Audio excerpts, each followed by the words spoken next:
hari ni kelas sains kita nak ambil model ataupun biji kelapa sawit tu daripada Isma, tapi Isma mungkin dia masih mencari biji kelapa sawit lagi dekat kebun belakang rumah dia, tak balik-balik lagi. Tak apa, nanti kita minta dia ambil gambar untuk share dekat WhatsApp kita. Terima kasih Syikin masuk. Okey, sebenarnya nanti kalau cikgu nak tunjukkan yang Isma punya tu, dia sebenarnya bentuk macam kat belakang cikgu lah. Kalau awak nampak ni, zoom sikit.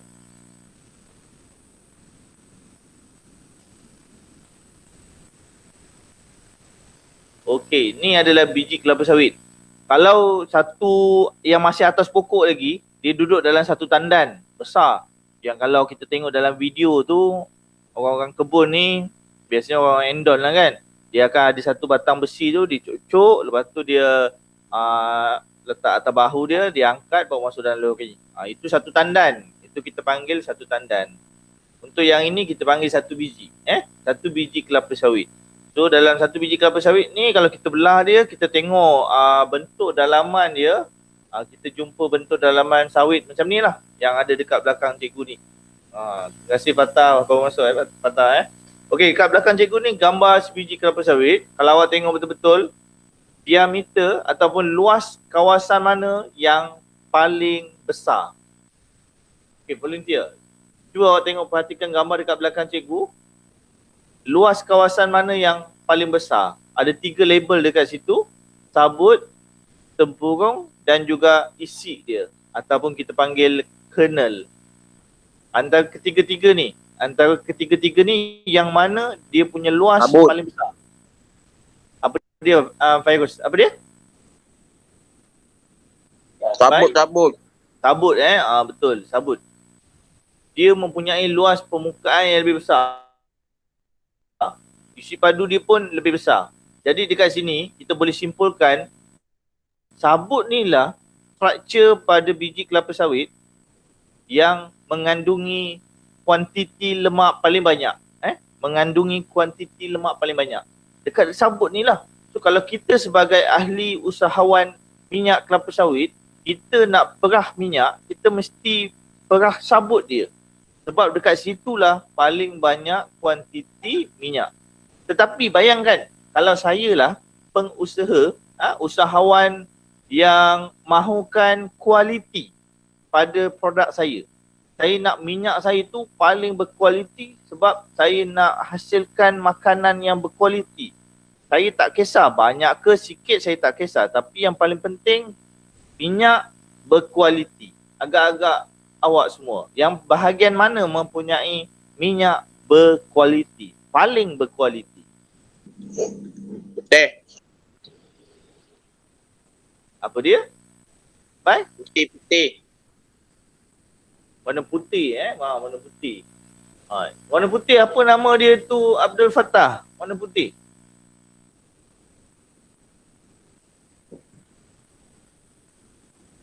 Fattah? Okey, apa nama dia? Dapat zoom sikit. Awak ambil phone awak tu, awak zoom. Tengok dekat belakang cikgu, warna putih tu label dia apa? Isi aku. Gambar dia kecil tu. Awak boleh zoom, awak pakai phone boleh zoom. Buka guna tangan. Tak nampak juga Tak boleh. Dia gambar dia besar sangat. Oh, besar sangat. Okey, dia dekat warna putih tu nama dia isi. Isi rong. Isi rong ni macam buah kelapa, dalam dia ada biji yang boleh makan tu. Tu yang sedap tu. Sama juga dengan kelapa sawit. Dalam dia ada isi rong. Isi rong ni minyak dia paling berkualiti. Macam mana awak nak tahu kalau awak nak jumpa minyak yang berkualiti ni kat mana? Awak boleh singgah dekat 7E, awak pergi dekat bahagian minyak. Dekat situ ada jual minyak kelapa sawit dalam botol kecil macam ni je. Dia kecil macam ni, macam jari cikgu yang cikgu buat ni, tak sampai sejengkal pun. Harga dia RM14. Cikgu pernah beli. Itu minyak yang berkualiti. Kenapa dia buat dalam botol kecil ni? Nak goreng telur pun tak lepas. Sebab minyak tu untuk minum. Minyak tu boleh terus minum. Pernah dengar tak? Sebelum ni, kita ada ahli politik yang pernah bagi tahu kita supaya satu hari amalkan mengambil 1 sudu minyak kelapa sawit. Pernah dengar tak kita ada kempen macam tu? Satu hari 1 sudu kelapa sawit. Tak pernah aku. Nanti awak bolehlah tengok mana-mana berita kat TV ataupun YouTube ke ataupun surat khabar. Kita memang ada kempen yang macam tu. Satu hari minum 1 sudu minyak kelapa sawit. Sebab minyak kelapa sawit yang berkualiti, yang dapat daripada bahagian tengah, yang warna putih kat belakang tu, nama dia isi ataupun kernel, kandungan vitamin E dan vitamin K sangat tinggi. Jadi bila keluar soalan nanti, vitamin apa yang ada dalam minyak kelapa sawit? Awak jawab vitamin apa? Vitamin E dan K. Faham? Asyikin, vitamin apa yang ada dalam kelapa sawit? Cikgu cakap tadi, Asyikin. Vitamin E. Lagi satu. Dengan K Vitamin tadi. Yes, vitamin E dan vitamin K. Apakah fungsi vitamin E dan vitamin K? Salah satu fungsi dia adalah membantu darah kita untuk membeku. Sebagai contoh, apabila awak jatuh, awak luka, awak injured, darah keluar. Darah keluar, lepas tu setelah beberapa minit, darah awak dia akan jadi kuping. Untuk menutup supaya darah tu tidak selalu mengalir keluar dan awak boleh kehilangan darah yang banyak. Macam mana darah kita tu boleh beku menjadi kuping? Salah satu yang menyebabkan dia menjadi kuping adalah vitamin K dan vitamin E. So pengambilan jenis vitamin ni membantu pembekuan darah kita lah untuk menjadi lebih sihat. Betul Okay, kita Isma masih tak masuk lagi. Kita tunggu Isma ni, cikgu nak tunjuk buah yang live. Okey, sekarang ni kita nak tengok macam mana proses untuk membuat minyak kelapa sawit. So ada satu proses kat belakang cikgu ni, tapi kalau nak baca memang susah lah. Jadi cikgu akan tunjuk video kat awak. So tunggu sekejap.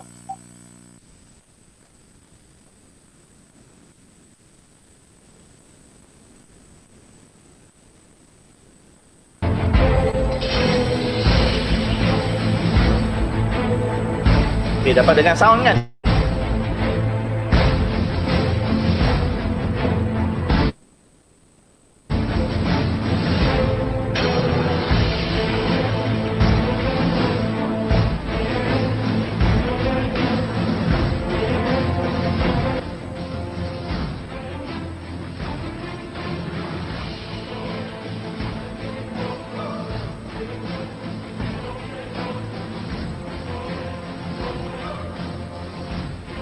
So apa yang dia buat ni? Kalau awak baca dekat bawah video tu, dia ada tulis dia sedang mengasingkan biji kelapa sawit daripada tandan kelapa sawit. So dia tak nak empuloh kelapa sawit tu. Empuloh ni batang yang dekat tengah-tengah. Seperti awak makan nanas, awak makan buah nanas, tengah-tengah dia ada empuloh, awak tak boleh makan sebab keras dan awak buang. Sama juga dengan kelapa sawit. Kelapa sawit tengah dia ada empuloh, awak kena buang, kena asingkan. Awak nak bahagian yang boleh hasilkan lemak sahaja, yang boleh hasilkan minyak sahaja, iaitu biji kelapa sawit. So dia asingkan lah. Kita tengok lagi. So dia tengah asingkan minyak. Ni dia dah dapat biji kelapa sawit je. Lepas tu dia buat apa ni? Okey, dia nak keringkan. Dia nak keringkan. Dia masuk dalam dryer supaya dia dapat keringkan. Kat sini ada dia punya penjelasan sikit. Okey, kenapa dia masuk dalam satu mesin pengering? Mesin pengering dryer. Kenapa dia masuk dalam tu? Sebab dia nak membuang semua kelembapan yang wujud ataupun semua air yang wujud. Sebab seperti yang awak tahu, kalau ada air, pasti ada mikroorganisma, pasti ada kuman. So, dia nak bersihkan kelapa sawit, tak nak ada satu kuman sekalipun, tak nak ada satu mikroorganisma sekalipun. Jadi dia buang semua air. Kalau dah tak ada air, confirm tak boleh hidup mikroorganisma. Boleh faham tak sampai sini? Boleh. Okey, bagi cikgu satu contoh makanan. Syami bagi cikgu satu contoh makanan yang tak ada air langsung dalam dia. Cikgu nak nama makanan tu. Dalam dia tak ada air. Dia memang tak ada air lah. Apa dia, Syami? Nasi goreng tu. Nasi goreng. Nasi goreng tu dia masak guna air. Dalam dia pun sebenarnya ada air. Biskut. Jadi makanan seperti biskut ni tahan lama. Ada lagi satu makanan, dia tahan lama. Awak letak atas meja, awak tak simpan dalam Tupperware pun dia boleh tahan lama. Apa contoh makanan ni? Roti. Roti tak. Roti dia seminggu dia dah habis dari luput dia. Ikan apa? Ikan? Ikan bilis. Ikan caru. Yes. Ikan bilis. Ikan kering. Ini semua adalah makanan yang dah tak ada setitik air sekalipun dalam dia. Jadi dia boleh tahan lama. Seperti ikan bilis. Macam mana nak buat ikan bilis dan ikan kering? Kita jemur dia. Ikan Kita masin. buang semua air dia. Kita letak garam ke jadi ikan masin, air semua hilang. Jadi dia boleh tahan lama. Konsep yang samalah yang kita gunakan untuk membuat kelapa sawit ni tadi. Sebab tu dia simpan dalam mesin pengering ni. Sebab dia nak buang semua air dalam kelapa sawit ni. So kita tengok lagi apa dia buat. Itu memang dah kering Dia dah buang semua air dia. Ini dia keluar dia punya uap ni. Steam. Steam ni juga boleh bunuh mikroorganisma. Sebab tu dia akan panaskan lah. Dia guna steam. Dia panaskan guna steam. Dia bukan masak biji kelapa sawit kena ingat. Dia panaskan guna steam. Ni memang sakit ni. Kalau guna steam kat kulit kita, melecur kulit kita. Macam askar yang dekat Universiti Pertahanan Nasional tu. Ada budak kena bully kan. Dia guna mereka steam. Kita tengok biji kelapa sawit tu pun dah kering dah. Ni canggih ni. Ni kat mana ni? Guangzhou, China. Kat Malaysia mungkin ada juga sistem yang macam ni. Ni kat Malaysia sebenarnya Okey, sampai dekat sini. So dalam video kat belakang dekat yang cikgu sedang tunjuk kepada awak ni, dia biji yang telah dikeringkan dan telah dibersihkan daripada semua jenis mikroorganisma, akhirnya dimasukkan ke dalam satu mesin yang dikenali sebagai mesin penekan. Mesin penekan supaya apa? Supaya nak tekan minyak tu, nak picit sampai sabut biji kelapa sawit tadi menghasilkan minyak. Kita macam perah baju basah lah. Perah baju basah sampai keluar air. Inilah mesin dia. Tu dia perah biji kelapa sawit tu. Ini tinggal dia punya hampas. Ni hampas dia. Jadi dah perah-perah minyak dah dapat, yang tinggal hampas. Ini macam kalau awak tanya mak awak macam mana nak hasilkan santan dulu. Mak dulu dia tak ada santan dalam kotak, dia akan pakai santan kelapa tu, dia perah daripada isi kelapa, dapat santan. Lepas tu yang dia punya sabut dia buang lah.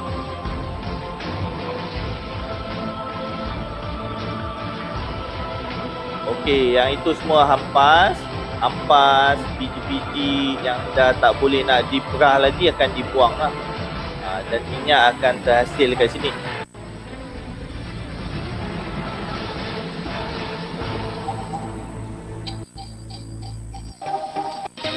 So ini adalah minyak yang terhasil.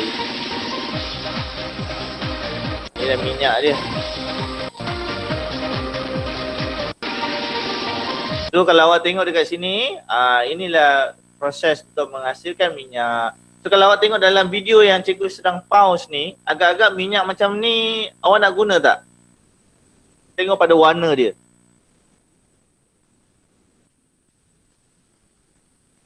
Okey tak Aiman? Agak-agak warna minyak macam ni awak nak tak guna untuk goreng ayam, goreng ikan? Boleh tak Aiman? Cuba awak tengok pada skrin tu, awak zoom sikit Aiman. Tak boleh. Kenapa awak rasa tak boleh Aiman? Sebab dia punya warna tak jenis.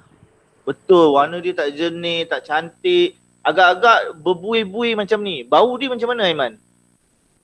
Bau busuk. Bau busuk. Kalau kita pergi dekat kilang-kilang kelapa sawit, ada satu bau yang agak busuk lah. So macam mana kita nak jual kalau minyak kita macam ni? Dia ada satu kaedah satu kaedah yang kita panggil sebagai penulinan. Dengan kaedah penulinan ni tadi, kita akan masukkan karbon. Nanti kalau ada student tanya, cikgu karbon ni apa? Karbon ni adalah batang pensel. Batang pensel adalah contoh karbon yang paling simple. ataupun arang batu, arang kayu. Itu adalah contoh-contoh karbon. Karbon ni dia boleh menjernihkan minyak kelapa sawit yang hitam ni. Kalau kita masukkan karbon dalam minyak kelapa sawit yang masih hitam ni tadi, minyak kelapa sawit ni akan ditulinkan, dihilangkan warna gelap dia menjadi warna jernih. Selain itu, bau dia juga akan dihilangkan. So dia dah tak ada bau. So sebenarnya kalau awak cium minyak masak, dia sebenarnya bau dia tu macam susah nak kesan, macam tak ada bau sebenarnya. Minyak masak yang baru kita belilah, tak ada bau. Sebab dia dah mengalami proses penulinan. So proses penulinan dia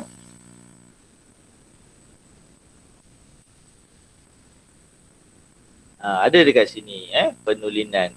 Kita nak buang bau dia. Nak buang bau dia, kita letak asid. Lepas tu kita letak karbon untuk melenturkan warna dia. So dekat sini, benda yang paling penting yang awak kena ingat sebelum cikgu tamatkan kelas kita pada pagi ni, ada beberapa perkara penting yang awak perlu ingat. Adalah pertama, bahagian mana kelapa sawit yang menghasilkan minyak paling banyak. Kedua, bahagian mana pada biji kelapa sawit menghasilkan minyak yang paling berkualiti. Ketiga, kenapa awak kena steamkan biji kelapa sawit semasa proses menghasilkan minyak kelapa sawit. Kenapa awak kena panaskan dia dengan steam? Kenapa kena panaskan dengan steam? Itu dia bunyi. Kenapa tu awak kena tahu.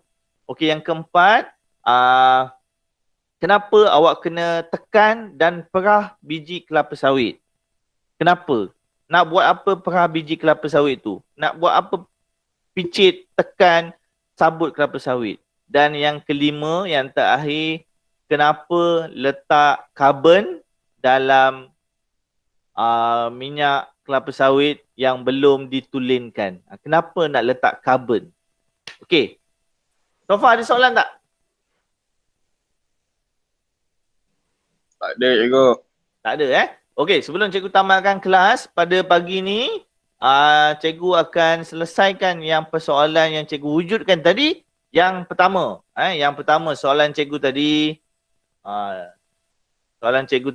berbalik kepada gambar kat belakang cikgu, tengok baik-baik. Soalan cikgu tadi, bahagian mana yang mempunyai minyak paling berkualiti? Syami, tolong jawab Syami. Bahagian mana Syami? Minyak paling berkualiti.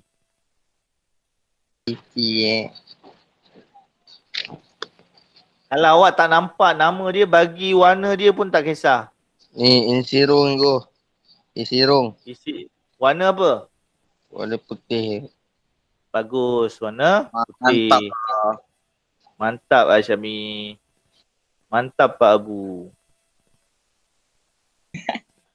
Okey ni Okey, lagi satu. Apakah bahagian biji kelapa sawit yang menghasilkan minyak paling banyak? Paling banyak minyak dialah. Okey, apakah nama bahagian tu? Bai nak jawab. Apa dia Bai?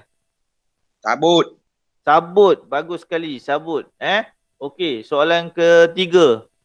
Soalan ketiga, kenapa kita perlu panaskan biji kelapa sawit menggunakan steam ketika penghasilan minyak kelapa sawit? Kenapa nak panaskan guna steam? Apa tujuan dia?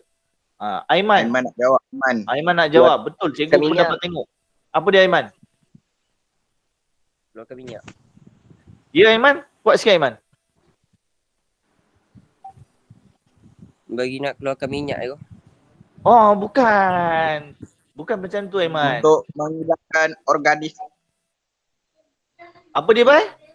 Oh, untuk hilangkan air. Untuk hilangkan air. Bagus. Untuk hilangkan air. Kenapa nak hilangkan air? Nanti Supaya organisma tidak dapat hidup. yes, bagus. Supaya mikroorganisma mati. Okey, soalan yang ketiga. Soalan yang ketiga, kenapa awak nak pergi perah sabut biji kelapa sawit tadi? Kenapa nak perah dia? Kenapa nak tekan dia? Nak dapatkan apa? Abdul Fattah. Nak dapatkan apa Fattah? Minyak. Nak dapatkan minyak. Buat macam mana? Perah sabut. Perah sabut. Perah sabut ataupun tekan menggunakan mesin penekan. Dia tekan, nanti keluarlah minyak kelapa sawit. Okey, Syikin. Syikin ada tak? Kenapa Syikin kita pergi masukkan karbon dalam minyak kelapa sawit tu? Karbon tu, apa fungsi kita masukkan karbon?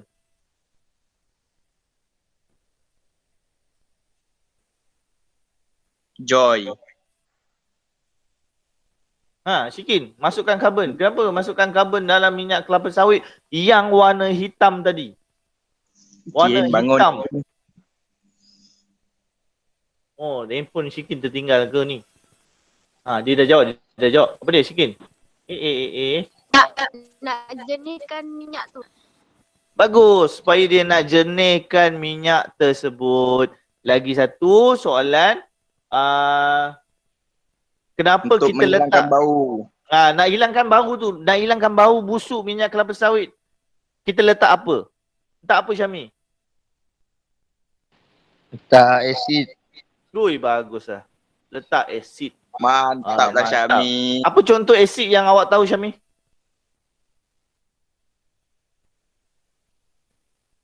Asid ni biasa masam-masam lah. Apa asid yang awak tahu? Dia masam. Jeruk.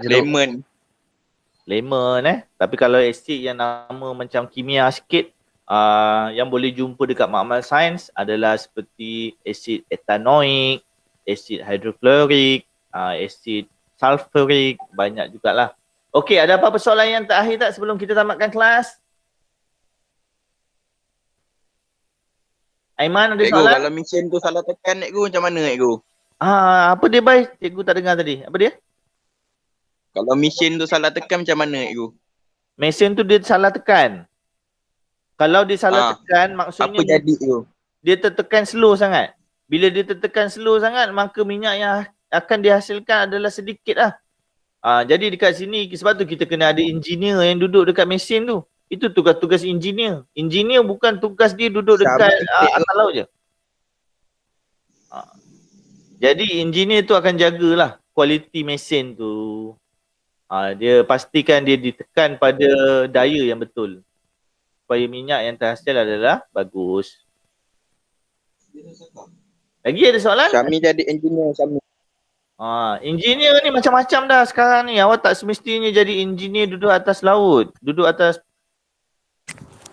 offshore je. Awak boleh engineer dekat macam-macam.